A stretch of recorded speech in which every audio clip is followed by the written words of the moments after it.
गौतम बुद्ध, जिनका वास्तविक नाम सिद्धार्थ था, विश्व भर में शांति, करुणा और अहिंसा के प्रतीक माने जाते हैं। वे बौद्ध धर्म के प्रवर्तक थे और उन्होंने दुनिया को दुखों से मुक्ति का मार्ग दिखाया।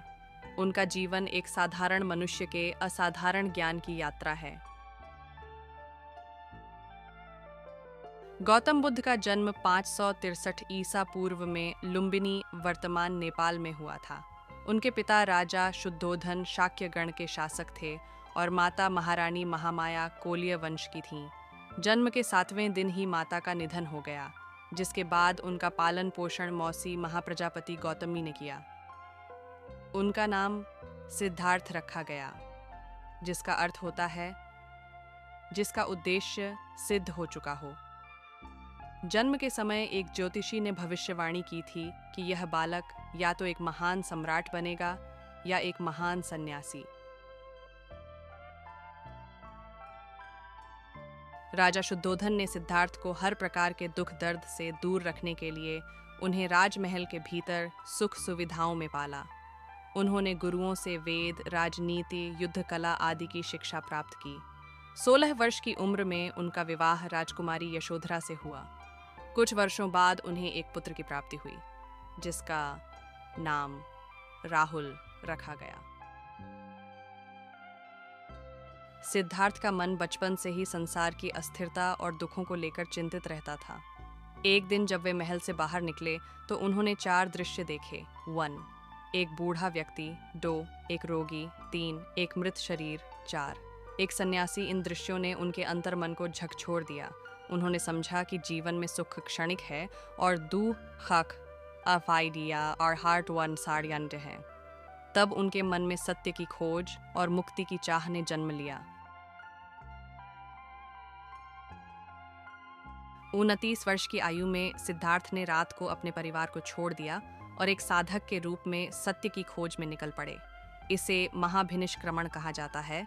उन्होंने अपने राजसी वस्त्र त्याग दिए और एक भिक्षु के रूप में जंगलों में चले गए। तपस्या और आत्मज्ञान की प्राप्ति। सिद्धार्थ ने कई वर्षों तक कठिन तपस्या की। उन्होंने शरीर को कष्ट देकर आत्मज्ञान प्राप्त करने का प्रयास किया, लेकिन उन्हें समझ में आया कि अति संयम भी सही मार्ग नहीं है। उन्होंने एक मध्यम मार्ग चुना, न अधिक भोग न अधिक त्याग। 35 वर्ष की आयु में वे बोध गया बिहार पहुंचे और वहां बोधि वृक्ष के नीचे गहन ध्यान में लीन हो गए। 49 दिनों के ध्यान के बाद उन्हें पूर्ण ज्ञान प्राप्त हुआ और वे बुद्ध अर्थात जागृत व्यक्ति कहलाए।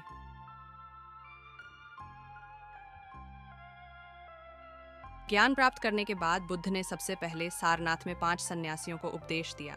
इसे धर्मचक्र प्रवर्तन कहा जाता है। उन्होंने मानव जीवन के दुखों से मुक्ति के लिए 4 आर्य सत्य और अष्टांगिक मार्ग की शिक्षा दी। 4 आर्य सत्य। 1. जीवन दुखमय है। 2. दुहक का कारण तृष्णा है। 3. तृष्णा का अंत संभव है। 4. दुहक से मुक्ति का मार्ग अष्टांगिक मार्ग है। अष्टांगिक मार्ग। 1. सम्यक दृष्टि। 2. सम्यक विचार। सी सम्यक ताक प्रज्ञा। 10. सम्यक कर्म। 5. सम्यक ज्ञान। 6. सम्यक धन। 7. सम्यक व्रत। 8. 2. सम्यक संकल्प। 3. सम्यक वाणी। 4. सम्यक कर्म। 5. सम्यक आजीविका। 6. सम्यक प्रयास। 7वीं सम्यक स्मृति। 8वीं सम्यक समाधि। गौतम बुद्ध ने लगभग 45 वर्षों तक उत्तर भारत में भ्रमण कर बौद्ध धर्म का प्रचार किया। उन्होंने जात पात, ऊंच नीच और अंधविश्वास के विरुद्ध आवाज उठाई। उन्होंने स्त्रियों, दलितों, भिक्षुओं सभी को समान समझा। उनके प्रमुख शिष्य थे आनंद, महाकश्यप, सारिपुत्र, मौदगल्यायन, उपाली और महाप्रजापति गौतमी, जो पहली भिक्षुणी बनी।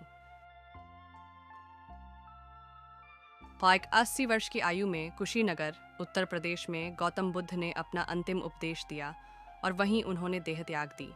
इस घटना को महापरिनिर्वाण कहा जाता है। उनके अंतिम शब्द थे, विक्षिप्त और विनाशी हैं सब वस्तुएं, अपने उद्धार के लिए प्रयत्न करो। गौतम बुद्ध की शिक्षाएं आज भी प्रासंगिक हैं। उन्होंने किसी ईश्वर या पूजा की बात नहीं की, बल्कि स्वयं को जानने, सत्य बोलने, अहिंसा, करुणा और ध्यान की महत्ता बताई। बुद्ध का संदेश धीरे धीरे पूरे एशिया में फैला। श्रीलंका, तिब्बत, चीन, जापान, कोरिया, थाईलैंड और अन्य देशों में बौद्ध धर्म को अपनाया गया। गौतम बुद्ध का जीवन एक प्रेरणा है, सत्य की खोज, आत्मज्ञान की प्राप्ति और मानव कल्याण के लिए समर्पण। उनका संदेश आज के युग में भी उतना ही महत्वपूर्ण है जितना तब था। उन्होंने यह सिखाया कि मनुष्य अपने आचरण, विचार और ध्यान के माध्यम से स्वयं को और समाज को बदल सकता है। उनका जीवन ये प्रमाणित करता है कि ज्ञान, करुणा और सत्य की राह पर चलकर कोई भी व्यक्ति बुद्धत्व को प्राप्त कर सकता है।